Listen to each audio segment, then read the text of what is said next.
You've heard stories about it. You hear of this topic in everyday people, movies, celebrity culture, work environments, and many other domains. Abuse has been part of humanity for centuries, but do you understand how vast of a topic it actually is? Do you know how to spot the subtle versions of abuse? Do you know how to prevent abuse? Do you know how to heal from abuse? In this video, we'll explore the hidden psychology of how abusers operate and the detailed insights you need to know to not fall or stay in an abusive cycle. Season 8, today we talk about the psychology of abusers. I'm back making videos consistently, had to take a break for some time, but I'm really excited to get things up and running again. I know a lot of you asked, where are the videos? A lot of you have been wondering. Just took some time to reflect on things, and then now I'm back into the swing of things when it comes to videos. So you guys will be seeing my face more often, and I'll be dropping a lot of things to help you guys in your self-development, your spirituality, and your psychological development too. There's no better topic to start this new season with than the psychology of abusers, understanding how abusers think, how they operate, why they do the things that they do. This video is going to be very applicable for a lot of people because whether you know it or you don't, there's a high chance that you've come across some sort of abuse in your life. Some sort of way where someone dealt with you in a less than ideal way. This can be subtle, this can be overt. Some of you have dealt with a lot of trauma in your lives. Some of you, have parents that weren't the best parents. Some of you maybe have experienced bullying. Some of you have been in toxic relationships. Some of you have been, not great to yourselves. Some of you may even deal with certain personality traits that you want to work on. No matter who you are, this topic will give you a lot to reflect on, both when it comes to your actions and the people in your life. Before we do anything else, we need to even define what abuse even means. So let's go to Cambridge Dictionary for this one.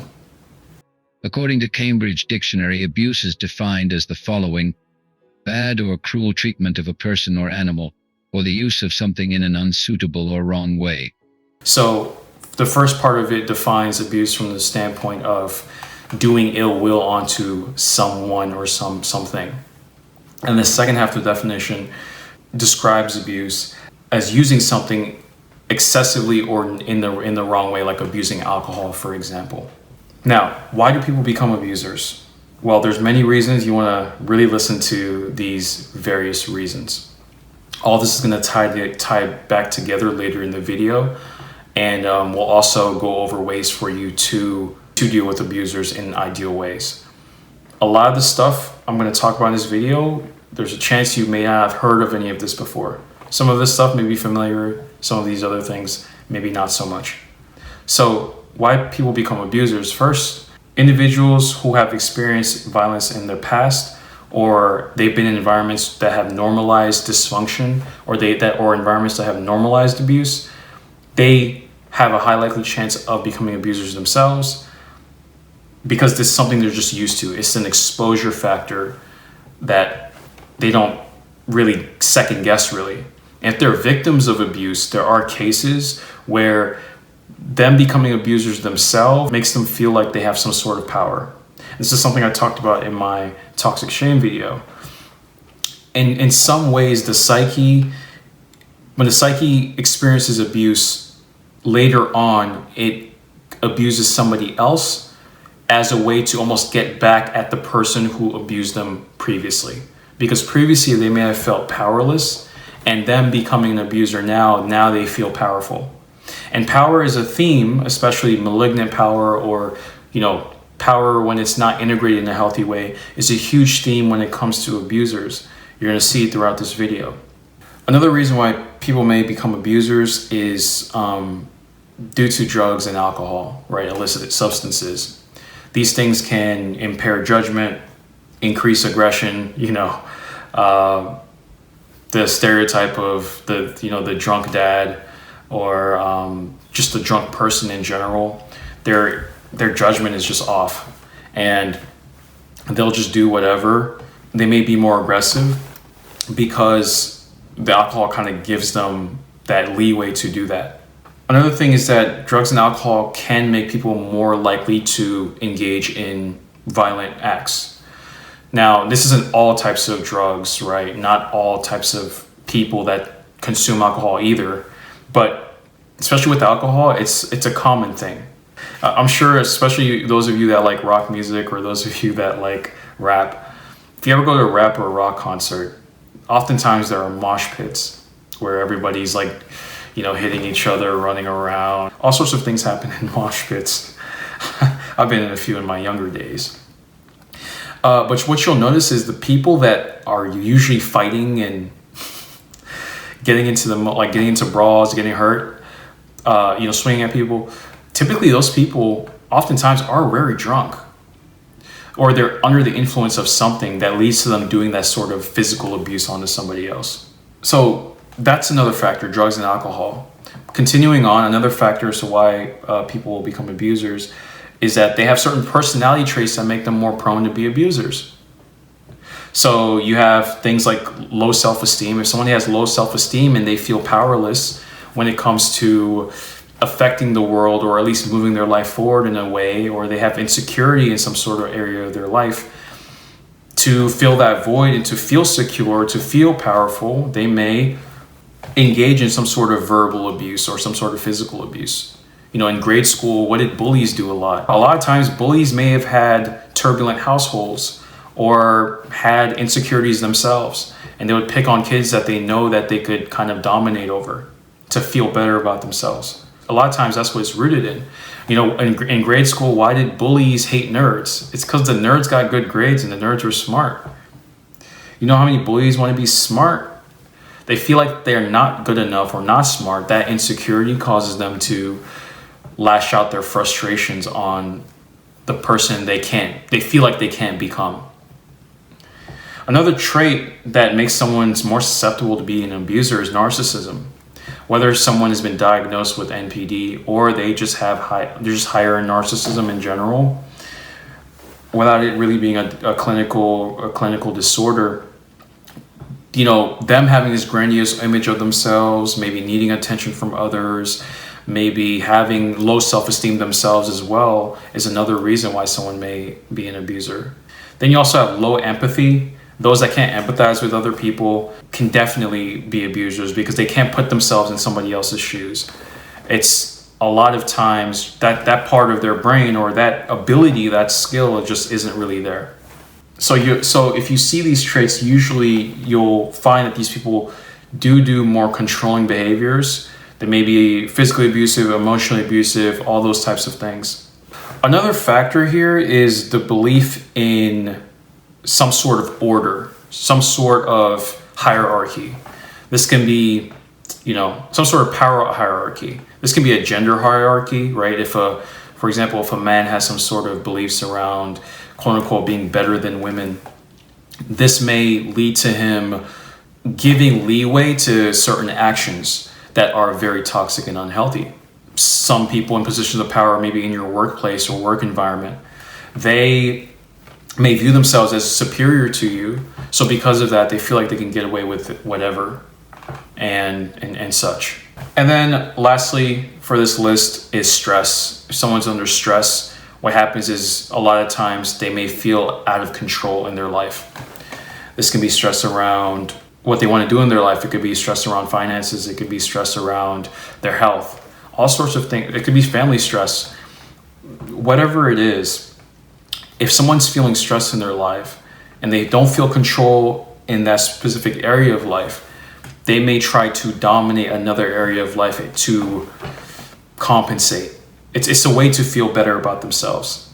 And especially if this person is, higher in narcissism, they have low empathy, then you can imagine that it leads to things like, all sorts of abuse patterns in their behavior.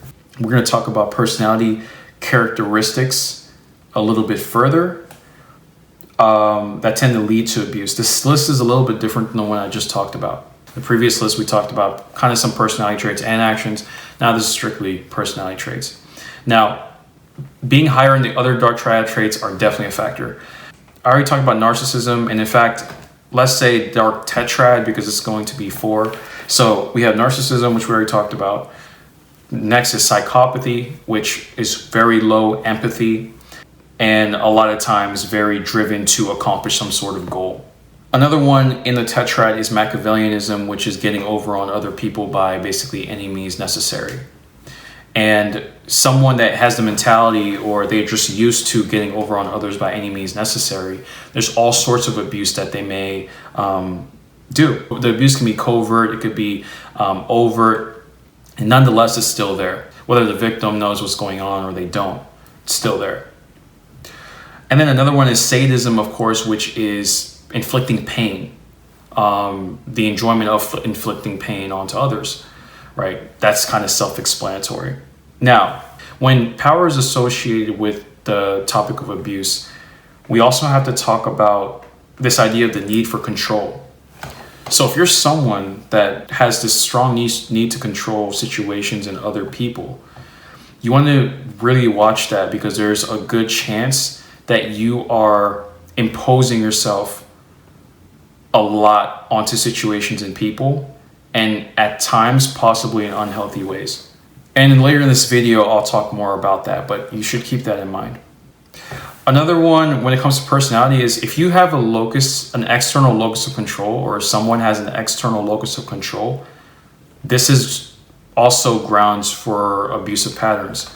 Now, what is external locus of control? This is when you feel like you are completely at the mercy of other people. You don't control your actions, other people control your actions. That's what you fundamentally believe. Abusers look at this from a different perspective. Victims, for instance, if someone has a victim mentality, when they have an external locus of control, they say, the world's happening on to me, people are acting this way towards me, they're not treating me fairly, all this stuff. When an abuser has an external locus of control, they say things like, you made me do this. It's your fault that I did this. It's your fault that I hit you. It's your fault that I yelled at you, for example. That's the toxic pattern, because it allows them to not take responsibility and they can victim blame. And what happens is, unfortunately, a lot of victims fall into that frame that they set. The frame is, you made me do this. The victim may disagree initially, but then with repetition and emotional manipulation, eventually the victim starts to believe that that's true, even though it's not. So now the victim blames themselves, and the victim even reinforces it by starting to believe that they deserve that abuse, unfortunately. And this is how, victims stay in these, like, for instance, toxic relationships, abusive relationships. It's, they love the person, they see the good qualities in the person, and they rationalize their good, them having such good qualities that they'll change, etc. But then also oftentimes, not all the time, but oftentimes, the victim has the low self-esteem. Their self-esteem has been battered. And then another factor on top of that is that abusers tend to isolate victims. If the victim is, estranged from their family, or maybe the victim is part of a cult and the cult has told the victim to, stay away from your loved ones, we're your new family now. Now the victim has no support system, and they now rely on the abuser, essentially. And the abuser has lowered their self-esteem, and the victim's almost seeking validation now. There's a lot going on at once when it comes to abuse. That's why a lot of times you see people stay in abusive relationships, even though they should be leaving, which is the logical thing. But we're not logical as humans. We have our emotions. We have all sorts of things going on. We have cognitive biases. We can be manipulated. So it's not enough to say, he's still with her, she's abusive. She's still with him, he's abusive. Why don't they just leave? There's more at play here. And then when you understand this, you can start empathizing a bit more with people's experiences with abuse, no matter the gender. Another factor when it comes to personality and somebody being an abuser is their attachment style. If someone has a very insecure attachment style, and they try to get love in any which way they can from their partner, for example, there's a chance they may resort to some sort of abuse tactics, emotional abuse tactics, could be physical, all sorts of things like that. And soon we're going to get into the different types of abuse, so stick with me. Even someone with a more, someone with a disorganized attachment style, the kind of push and pull, like I want you, I hate you type of deal. that as well. Not all the time, but at times it can. Now let's go over the different types of abuse that you should know of, so that you can notice it when you start doing it and notice it when others are as well. First, we're going to start pretty basic with one that you probably understand already. I won't spend too much time on this one, and then we'll get into other ones that you probably don't think too much about that often. So first one is pretty common knowledge: gaslighting. Gaslighting is when you basically make someone question their reality.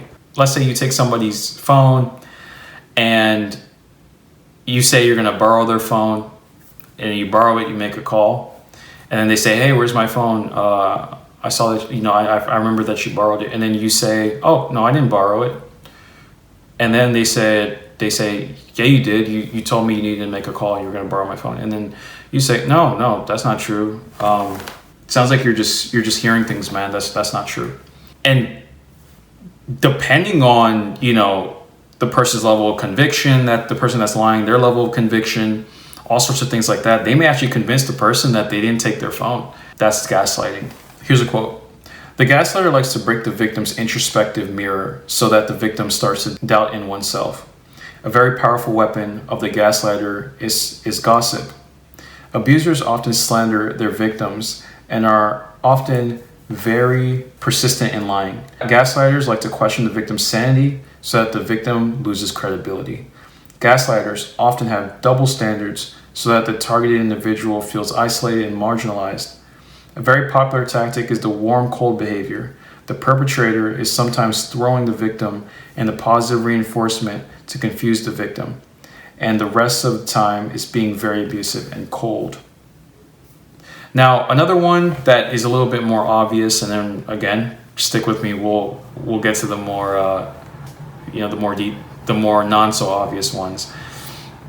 Is physical abuse, and physical abuse is not cool. Me personally, that's something I completely am against. Keep your hands to yourself. However, I am for self-defense. So I do believe that people should defend themselves as best as possible. However, it's not a thing where you just are constantly in alert mode of needing to defend yourself, almost like you're trigger happy, so to speak. Whether you're trigger happy to fight with your fists or with weapons. But overall, ideally, it's best to have a more peaceful approach, a more diplomatic approach when it comes to solving a conflict.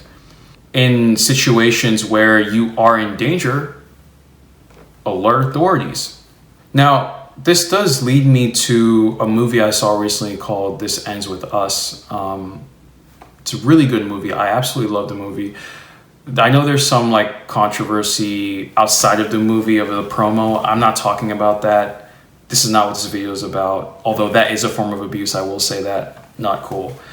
You can look into that. But the movie itself specifically, it's so well done. Almost the first-hand experience of the victim in an abusive dynamic. So I'm not going to give too many spoilers, but in the movie, essentially, there's multiple scenes where the character that Blake Lively plays gets hit, but it's framed as an accident by the gaslighter or her boyfriend. And that's how they show it in the movie. It's so well done. However, this happens multiple times. She gets slapped one time, she falls down the steps one time, and it seems like an accident each time, but come to find out, it's not exactly an accident. And the thing what you notice is the victim really rationalizes what's going on. Oh yeah, it was an accident. Oh yeah, they almost blur out the abuse. Almost like they don't want to accept that that's what happened. Also, they're being gaslit on top of that.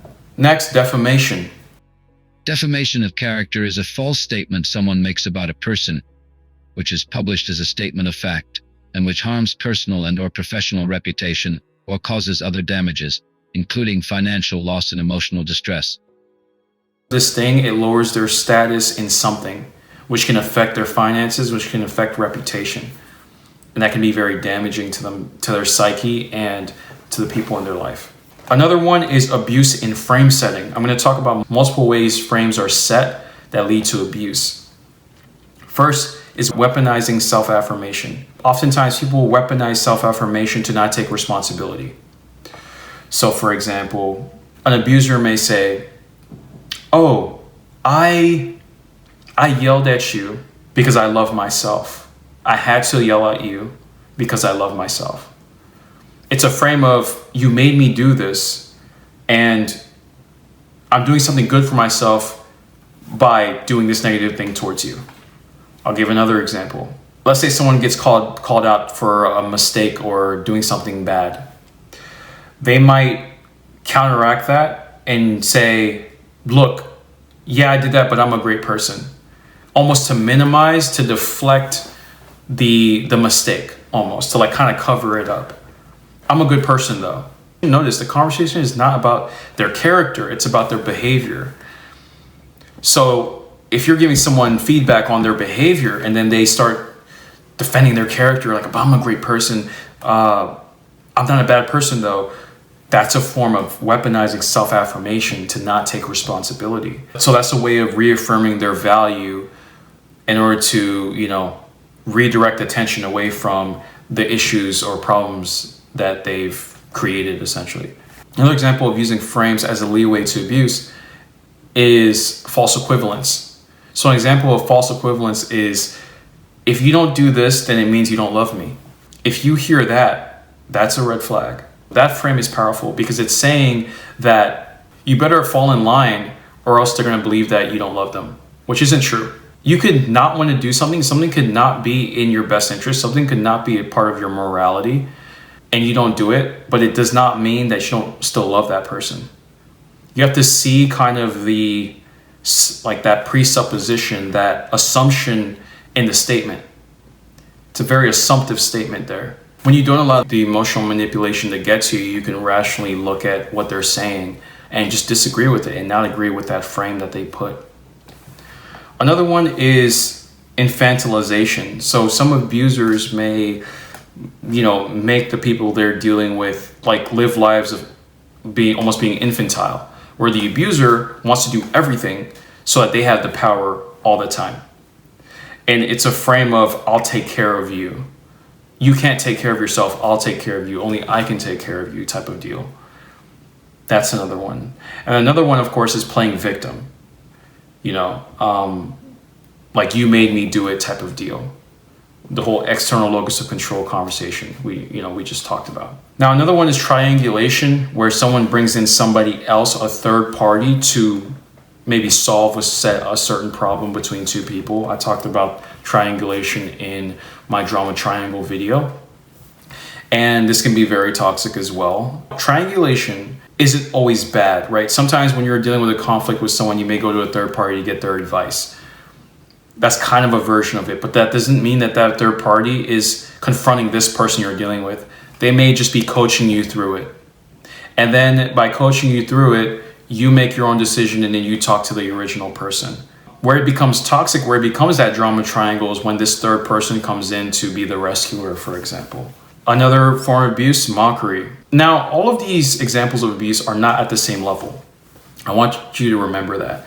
A lot of times people look at abuse and they may have certain traumas, and let's say they have trauma around their hair. Maybe they were made fun of about their hair when they were younger. So they're very sensitive about their hair. Just because they have that trauma around their hair and someone mocks their hair, like, oh, your hair looks kind of big today.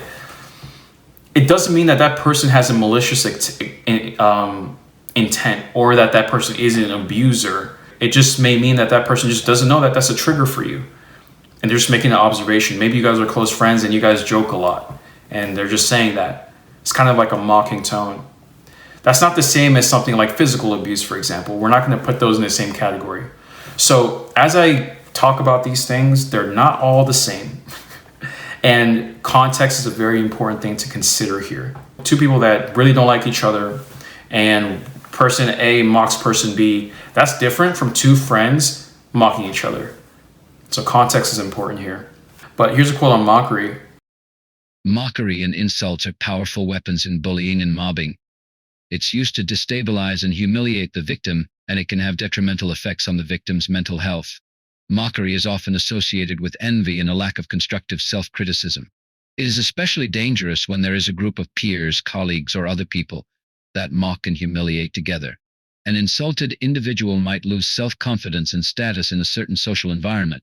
Mockery can also be used as a method of manipulation with a goal to discredit a rival. Sometimes mockery can be very discreet. For example, a discreet sneer combined with assertive behavior and passive aggression can cause subconscious knots of negative feelings in the victim's mind. These subconscious knots are very difficult to disentangle and can destroy the victim's self-esteem. Now, it's interesting what it said here. Mockery can be used as a method of manipulation with the goal to discredit a rival. Man, is that not our society nowadays? The right and the left in politics, both sides mock each other like crazy to discredit. Just because someone is being made fun of doesn't mean that they're necessarily wrong. But humans don't see that. What they see is someone being made fun of, that person's losing status, and now they're like, oh, that's not the person to be associated with. They just lost status. They just got made fun of. So I'm not going to look at what they're saying. I'm just going to stay away from them, or I'm going to join in on the mockery. That's how simple-minded a lot of people are when it comes to this. Simply mocking can lead to someone not viewing someone as credible. Especially when it comes to online. Like, you look at these influencers that beef with each other, they do boxing matches. They make videos on one another, and what happens is just by making a video on that person, that the other person isn't there to defend themselves. Of course, you also have bullying and mobbing. Bullying is systematic abuse of power and is defined as aggressive behavior or intentional harm doing by peers that is carried out repeatedly and involves imbalance of power. And when we talk about mobbing, there's also gang stalking as well that happens to some people. Other categories, you have emotional abuse, abusing someone emotionally and saying hurtful things. You have neglect, child neglect, a form of abuse. You have stalking, you have isolation, you have abuse in power differential, right, related to bullying, as I just talked about. And you have shaming as well, shaming language used onto someone. Society does a lot of shaming around men, for instance. Like, if a man isn't ready to get married, they may say, oh, what's wrong with him, this, that, and the third. Women may be shamed for living their life a certain way. So there is all of that. Now let's talk about how to deal with abuse. Here are some approaches. Firstly, understand that abusers want power over their victims. If you're being abused, that person wants power over you in some sort of way. A lot of times it's because they feel powerless in some sort of way. So you have to keep that into consideration. Another thing is that an abuser won't risk becoming abusive until they are confident that their partner won't leave. This is more in a relationship dynamic, whether romantic or not, or platonic, whatever. If you're engaging consistently with somebody through time, you have some sort of relationship with them. If they feel like they can do whatever they want, manipulate you however they want, and there won't be some sort of consequence, they're going to keep doing it. And in a way, it's your responsibility to create boundaries and enforce boundaries. I'll talk about boundaries soon. Secondly, do not placate to an abuser. Don't try to get in their good side. Don't try to do that. It's not going to work. The abuse is just going to keep happening. Remember, it's a source of power for them.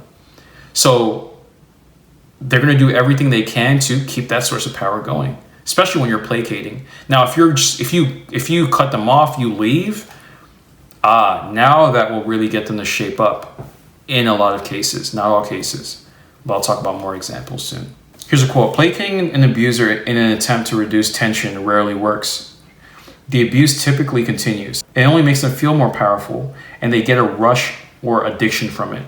You're only adding fuel to the fire. That's a quote by me. Quote, most victims of abuse respond in a rational way. They explain themselves and believe that the abuser is interested in what they have to say.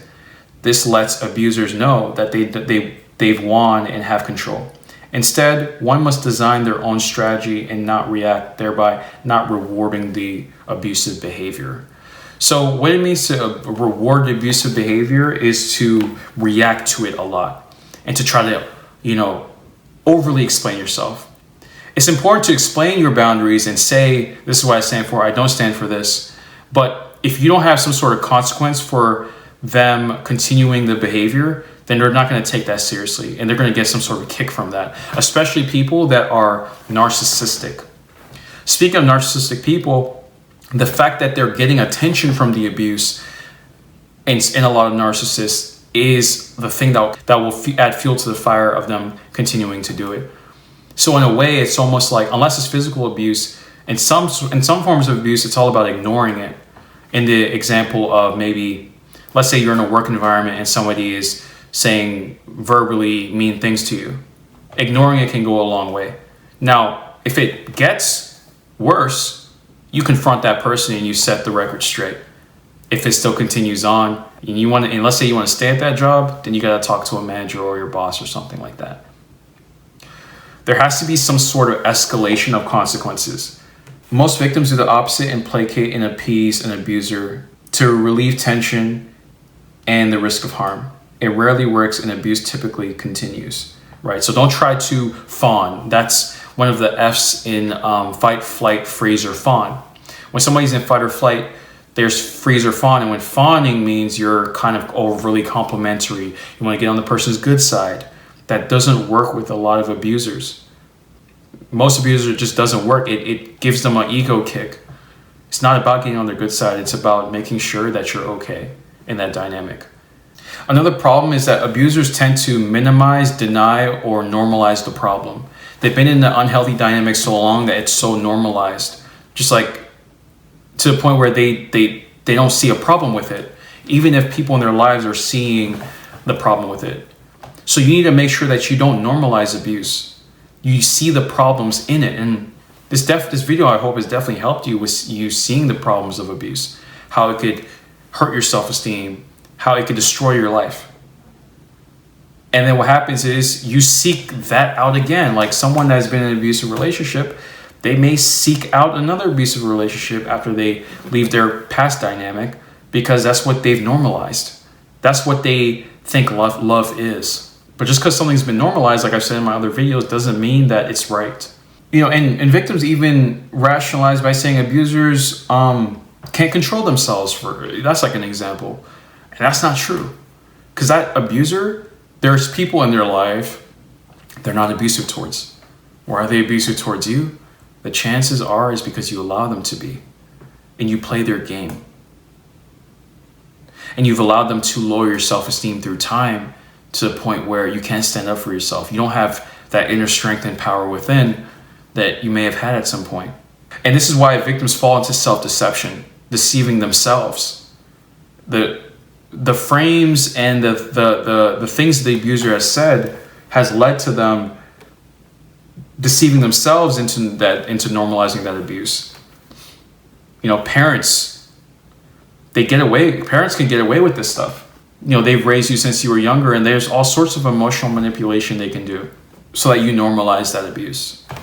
If you're a victim of abuse, you may fall into cognitive distortions that you need to be very aware of. These cognitive distortions are things like emotional reasoning. Oh, but I love them, for example. Reasoning by emotions. Another one is should statements. Oh yeah, they're abusive, but they should be this way. In the past they were like this though, so they should be like that. I'm trying to get them like this. Another one is self-blaming as well, blaming yourself for their behavior. Another one is a selective abstraction, when the victim only looks at the positive qualities of the abuser and they don't bat an eye to the abuse because they've normalized the abuse. Now let's talk about boundaries. A lot of you already know about boundaries. So yes, set boundaries, of course, but actually enforce the boundaries. It's not enough to just set boundaries. You need to have consequences. For instance, if you're living with your parents and it's an abusive, toxic environment, you need to set boundaries with them, but you need to enforce that by saying, if this continues, I'm not going to be in this house any longer, for example. And then they say whatever they need to say, but you need to actually follow through with what you said. If you don't, they're not going to respect any of your words. they may even respect it less than they already do. Now, I want to kind of reference this book, Dinner for Vampires by Bethany Joy Lentz.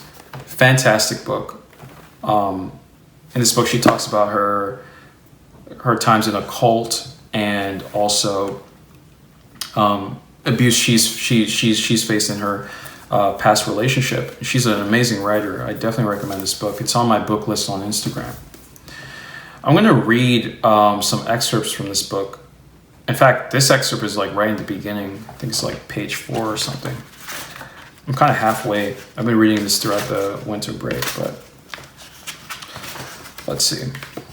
So, context. She's in an abusive marriage, and she's looking to set boundaries with her husband, who is abusive. Quote, if you throw something across the room again, I'm going to immediately remove myself and Rosie, her daughter, from the situation, and we can try talking again the next day. He didn't like it. I believe his exact words were, I don't agree with that. That's what the abuser says. I don't agree with that. In the split second after he threw the sweatshirt, I had to make a choice to enforce my boundary or not. I considered letting it slide and waiting until he threw something heavy. I didn't want to make things worse. I could just let it go for now, and we could talk about it later. This is the rationalization going on. Continuing on. Just then I looked down my daughter's face for the first time since the fight began, and I felt everything inside me shift. Her eyes were different. I realized that she had just sat in the room for an hour as the air filled with her father's venom as it poured over us. Isn't that what kills plants in the 5th grade science experiments, isolating them in a room and yelling at them? I picked up Rosie and held her in my chest. I began to gather my things. I told you, if you throw another thing, I was going to leave with her for the night.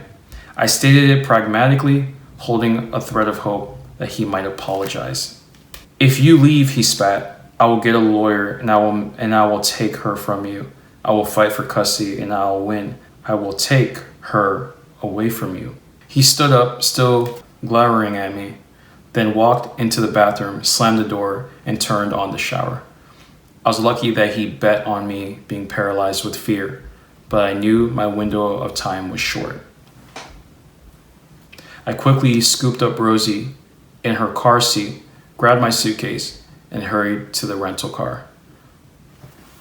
Now, that's like a quick excerpt from the book. And what's happening is before that day, she was just putting up with all the nonsense her husband was bringing forth. He was throwing things, he was yelling at her, very abusive. And those were dynamics he learned from his father, according to her in that book. That's what was normalized in his environment. His brothers and his father, that's how they dealt with women. It was punching walls, throwing things, and things like that. Even though she set that boundary and she enforced it, which is good, you could still see the ways in which she rationalized, hoping that, like sometimes even doubting herself even.